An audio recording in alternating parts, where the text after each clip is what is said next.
عشر مباركة على أهل التقى والبر والإحسان، هي أفضل الأيام في الدنيا، فكن فيها مجدا واستبق لجنان. بسم الله والحمد لله والصلاة والسلام على رسول الله.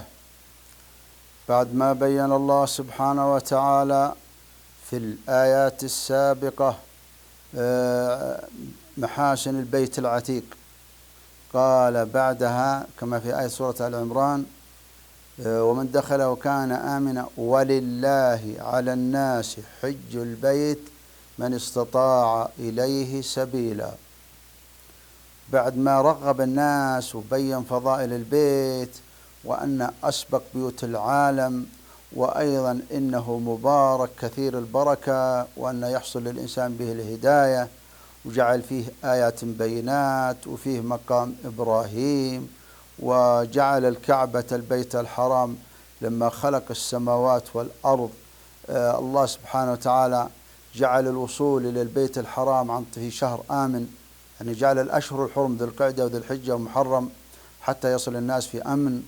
وجعل الهدي لأنه يعلم قبل خلق السماوات أو حينما خلق السماوات والأرض يعلم أنه سيأتي إلى هذا البيت فقراء، وأنه سيكون فيه فقراء، فجعل الهدي وجعل القلائد، وشرع لنا أشياء كثيرة.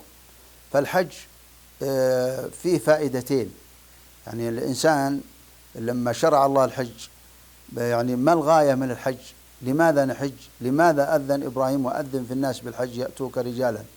قال بعدها: ليشهدوا منافع لهم، منافع دينية ومنافع دنيوية. هذه الفائدة الأولى. الفائدة الثانية: ويذكر اسم الله في أيام معلومات، أيام العشر، ويذكر اسم الله في أيام معلومات على ما رزقهم من بهيمة الأنعام. يعني تخيل في يوم العيد بالملايين، سواء كانوا في مكة أو في الحل في كل مكان، يريقون هذه الدماء ويذكرون اسم الله عليها، يتقربون بها لأنها من العبادات، ويذبحون لله سبحانه وتعالى في هذا القربان.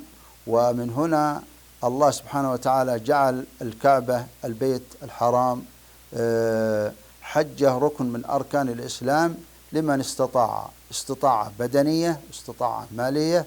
الفقراء ليس عليهم حج.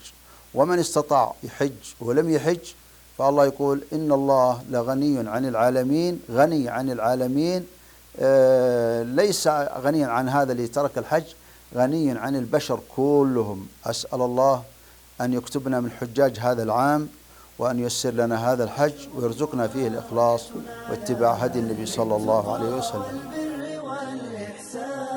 هي أفضل الأيام في الدنيا، فكن فيها مجدا واستبق لجنان. استقبلوها بالعبادة واغنموا فضل الإله الواحد الدائم.